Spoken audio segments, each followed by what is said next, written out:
Every artist is trying to transmit an idea, a feeling. I love nature. I live in a place where it's all around me, and I love to express that. If you look at my work, you can see everything about me. There's so many things that you don't realize that you do spontaneously as an artist that nobody else does. And you're applying it to your work all the time. I don't limit myself to say I'm a sculptor or I'm an artist or whatever I am. I just make things. And that doesn't limit me then. I don't know whether painters move their hands as much as sculptors, but I'm actually feeling it. I'm moving around it. I'm figuring out the engineering of it. If it's a large piece, I obviously have to support it with architectural concepts just to make sure that it's not dangerous. So I'm formulating all the time about how to do something. I find that I can just imagine what is possible here. What could I explore? Even humor. And so often art is supposed to be serious and stodgy and make a statement about the universe, but in my case, I love to see people laugh when they look at a piece. Art is communication, and from cave drawings to now, we're telling a story. We're connecting with people. Artists are extremely insecure. We always think, we pulled it off this time, maybe we can't do it twice. So sometimes when something goes, even though people will love the piece and want to have it and will respect it and love it for what it is, they don't really understand all the stuff that's gone into it, all the insecurity and experimentation and sleepless nights. And it sounds so dramatic, but it really is like that, because art is a passion, it's not a job. I had a design teacher who was very strict. She believed in the golden mean. She assigned a project about a flower show, and I went crazy with this project.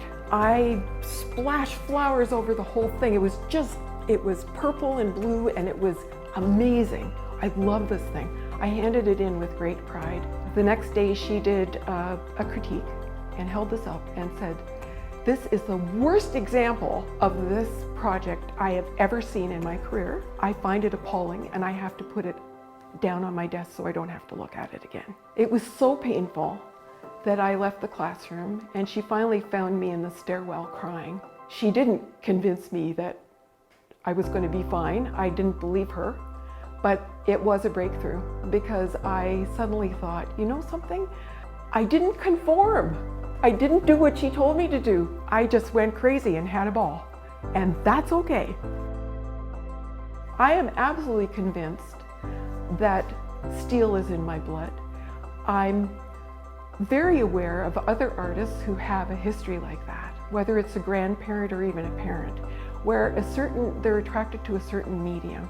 They just know that that material is responding to their hands and their mind and their heart.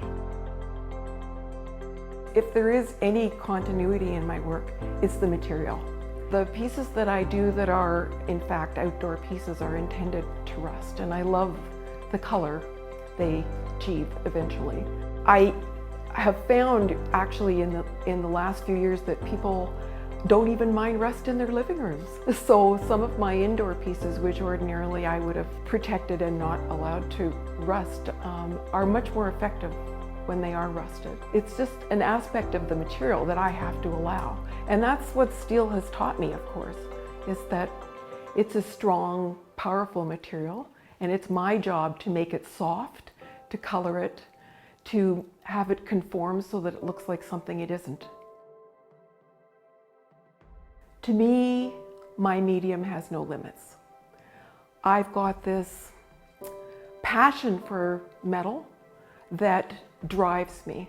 I actually want to find something I can't create in metal. I have learned that when someone buys a piece, it's because it's touching something specifically in them, and they give it another life that I probably wouldn't have imagined, that I couldn't have conceived of. So in fact, just as with children, they grow beyond you and are even better than what you conceived in the first place. I've always got my art inside me, so I don't have a favorite because each one was so specifically created at that moment in my life. I'm a spontaneous person. I just suddenly get a flash, it's finished in my head, I do it. Sometimes it takes a year. Really, my whole life has been a series of learning to be courageous and reach out and do those things and not worry about what anyone thinks. The way I probably would describe myself is an artist from start to finish, and artists don't retire. A welder, because I can fix someone's snowmobile or their hot tub or their weather vane. And a woman.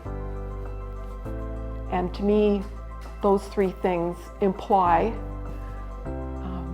strength and practicality and also femininity. And I think it shows in all my work.